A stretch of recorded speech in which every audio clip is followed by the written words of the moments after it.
Assalamualaikum warahmatullahi wabarakatuh. Perkenalkan saya Fatia Faiha 2 dari Sistem Informasi Angkatan 2021. Kali ini saya ingin menjelaskan tentang implementasi ODU pada sistem perekrutan karyawan,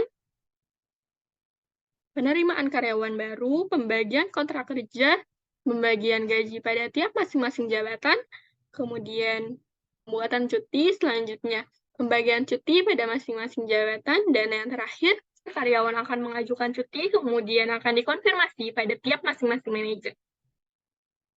Pertama-tama, kita akan login sebagai administrator.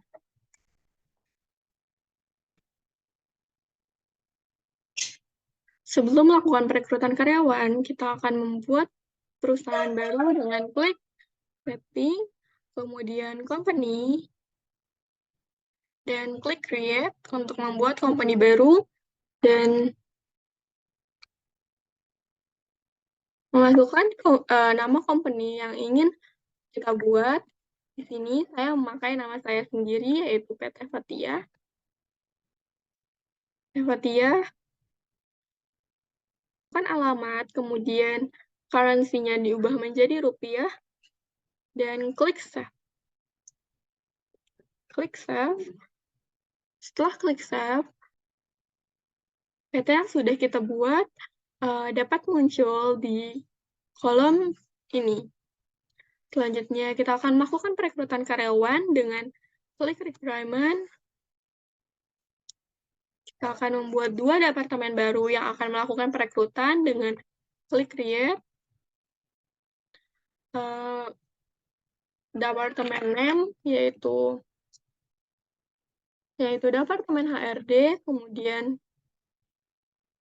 klik save, dan akan muncul di bagian ini, di bagian display name, kemudian kembali klik create, dan masukkan departemen ini.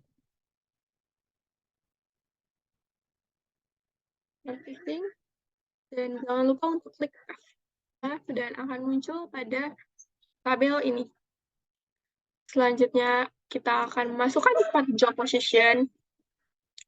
position dengan masing-masing satu karyawan baru, yaitu klik create. Kita akan memasukkan posisi apa yang akan dilakukan perekrutan. Contohnya yaitu manajer HRD dengan departemen HRD, dan kita bisa memasukkan job description pada bagian ini. Pada bagian ini, kemudian klik save, akan muncul tampilan seperti ini.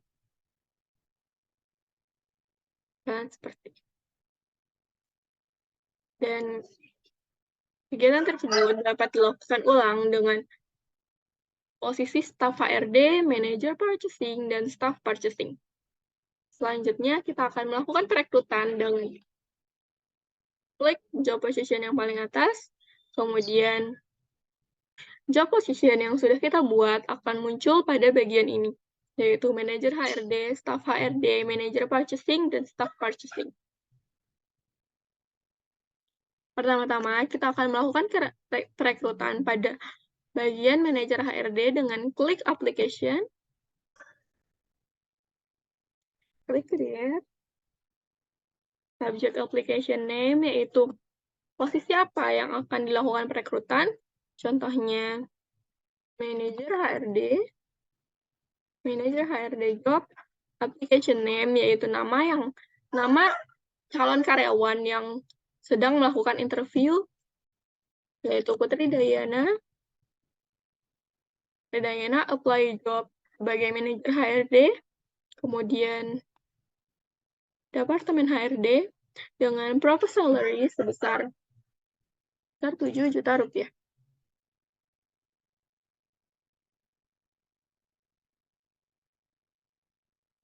Putri Dayana dapat melakukan interview dengan langkah pertama, yaitu file selection, kemudian setelah file selection selesai,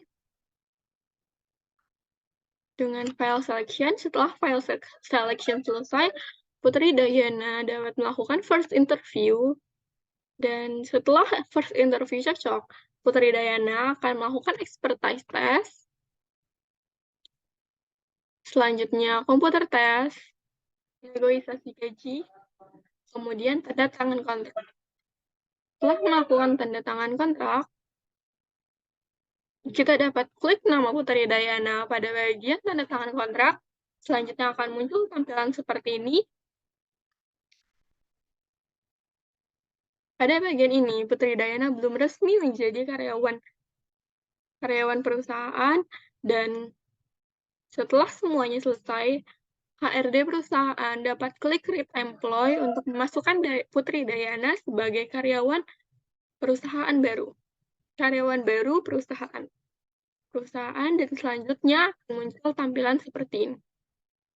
Dan Putri Dayana resmi menjadi karyawan baru perusahaan PT Fathia.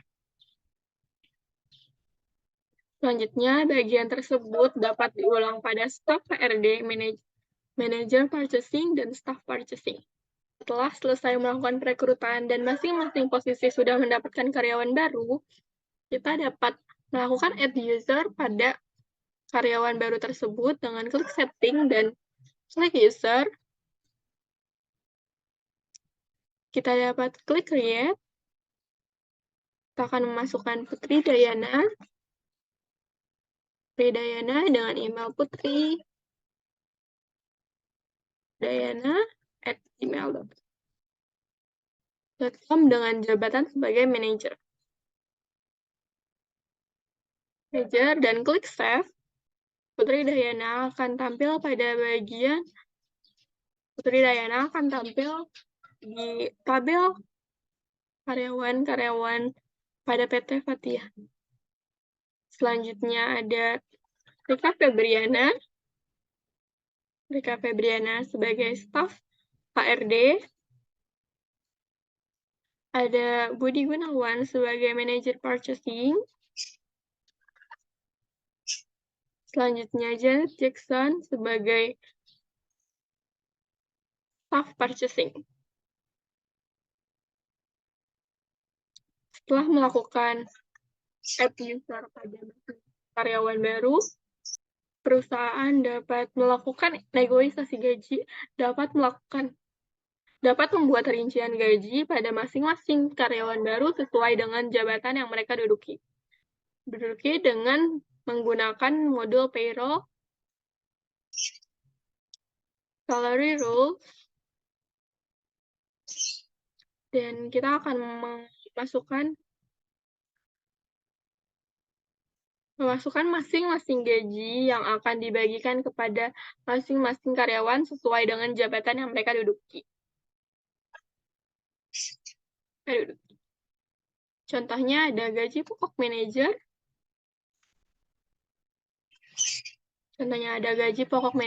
Dengan kategori basic dan kode G7ST01 dengan sekuen 1 dengan total keseluruhan gaji sebesar Rp7 juta. Selanjutnya ada tunjangan makan, tunjangan transportasi, tunjangan makan manajer dengan total yang didapatkan sebesar Rp1.500.000. Selanjutnya ada tunjangan transportasi manajer dengan total Rp1.800.000. Tunjangan jabatan manajer dengan total Rp2 juta.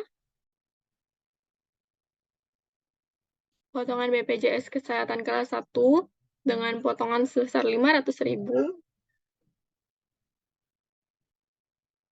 dengan rincian. Kemudian ada potongan BPJS Tenaga Kerja kelas 1 dengan potongan sebesar Rp600.000. Selanjutnya pada bagian staf, gaji pokok yang diterima staf sebesar Rp5 juta. Tunjangan makan yang diterima pada bagian staf. Tunjangan makan yang diterima pada karyawan dengan bagian staf yaitu Rp1.200.000. Tunjangan transportasi staf 1.600.000. Potongan BPJS Kesehatan kelas 2 sebesar 400.000. Kemudian potongan BPJS Tenaga Kerja kelas 2 sebesar 500.000. Selanjutnya, perusahaan akan membuat salary struktur untuk memasukkan struktur gaji dengan klik salary struktur dan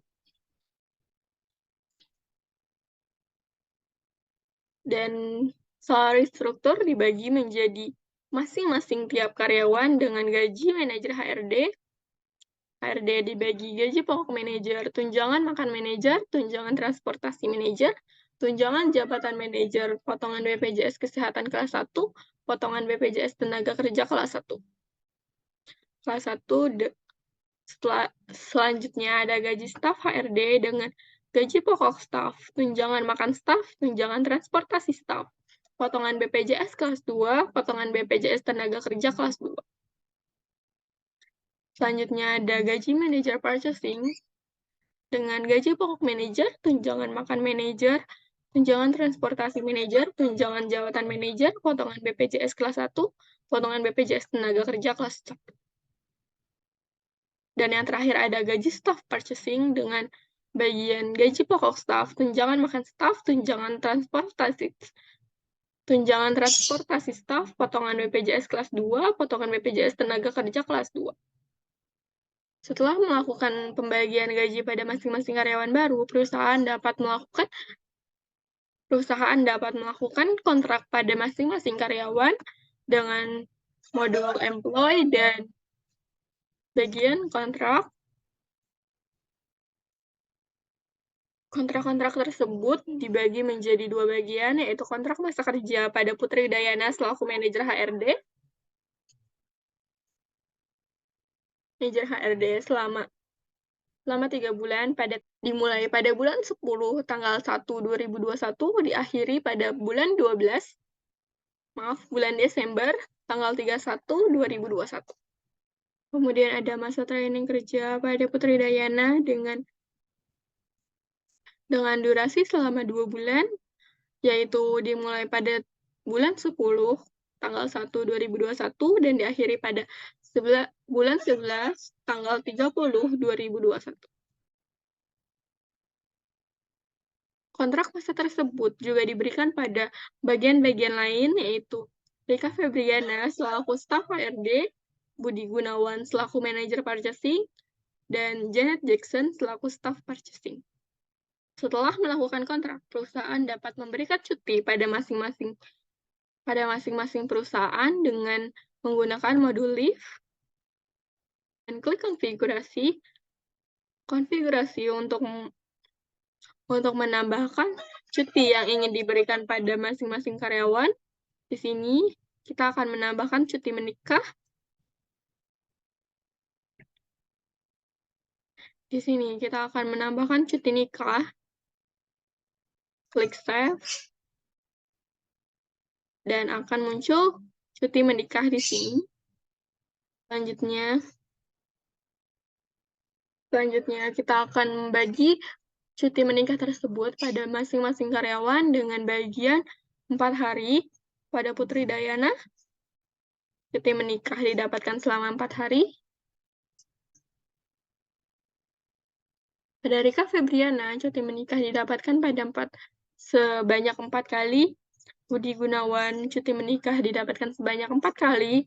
Kemudian Janet Jackson mendapatkan cuti nikah sebanyak 4 kali. Selanjutnya adalah implementasi tentang bagaimana Janet Jackson mengajukan cuti nikah sebanyak 3 hari dengan login sebagai Janet Jackson.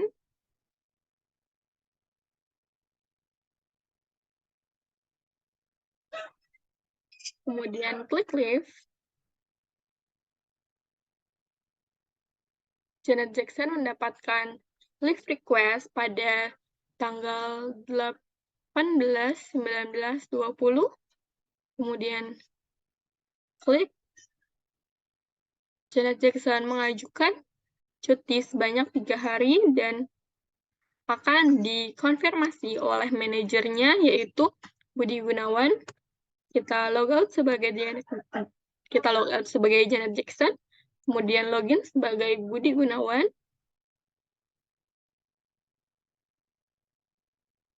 kemudian klik leave. Janet Jackson mengajukan cuti nikah pada bulan 1 tanggal 18 2023 sampai dengan bulan 1 tanggal 20 2023 dengan alokasi waktu sebanyak 3 hari. Klik confirm untuk mengkonfirmasi cuti nikah yang sudah Janet Jackson berikan. Kemudian klik approve untuk mengapprove cuti yang sudah diberikan oleh Janet Jackson. Janet Jackson, selanjutnya kita logout sebagai Budi Gunawan, dan kembali login sebagai Janet Jackson. Janet Jackson, selanjutnya. Janet Jackson dapat melihat kalau Budi Gunawan sudah mengapprove cuti yang dia berikan. Dan Janet Jackson dapat melakukan cuti menikah pada tanggal 18 sampai tanggal 20 pada bulan 1 2023. Selanjutnya,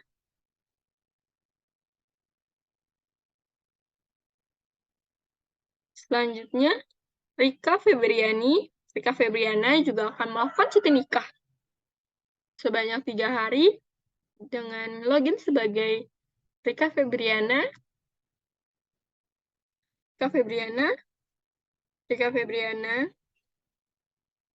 mendapatkan rekomendasi cuti nikah pada tanggal 18, 19, 20. Dan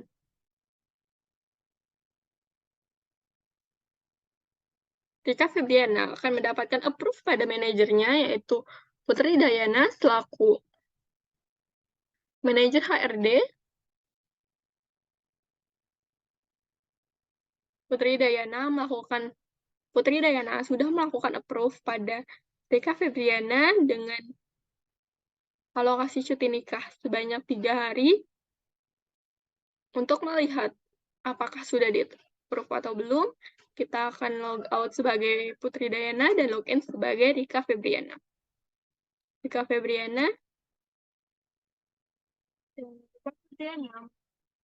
Approve cuti dari manajernya, yaitu Putri Dayana, sebanyak 3 hari.